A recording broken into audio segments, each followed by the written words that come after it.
આખા સમાજનો છે અને આ પ્રોગ્રામ બધાને સંગઠિત, શિક્ષિત અને સમર્પિત ભાવના જગાડવાનો આ પ્રોગ્રામ છે। આ સમૂહ લગ્ન, આ કાર્યક્રમ આ શા માટે છે તો કે આ સમાજની અંદર, આ દરેક વ્યક્તિની અંદર સેવા, સમર્પણ અને બધા જની અંદર એક કરુણાનો ભાવ પ્રગટ કરવા માટેનો આ કાર્યક્રમ છે। અને મારે અહીંયા એક ખાસ વસ્તુ કહી દઉં તમને કે આ સમૂહ લગ્ન માત્ર મેં નથી કરાયા, આ મારા ગ્રુપનો સપોર્ટ છે, આ દાતાશ્રીઓના અનુદાનથી છે અને ખાસ કરીને આવા બાપજી જેવા હૂફની તાકાતથી આ સમૂહ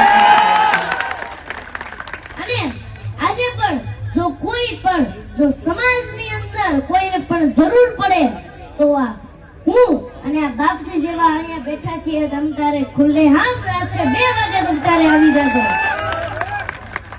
હનુમાનજીની દયાથી, પંચમુખી હનુમાનજીની કૃપાથી જે પણ કામ હશે મારો દાદો બેઠો છે તમ તારે 5 મુખ વાળો એક રાતે કરી દેશે। અને આજે તમે બધા અહીંયા સમૂહ લગ્નમાં પધાર્યા એ બદલ હું તમારો બધાયનો હાર્દિક આભાર માનું છું। અને બધાય જમીન, બધાય રજા લેજો એવી મારી ખાસ વિનંતી છે। અને એક નાનો બાળક હોવાથી મારાથી કઈ ભૂલચૂક થઈ હોય તો મારાથી માફ કરજો। બધાને જય સિયારામ। આવા જ ન્યૂઝ જોવા માટે સૌરાષ્ટ્ર સંવાદ ન્યૂઝને ફોલો કરો, તમારા અવાજની સંવાદી ચેનલ।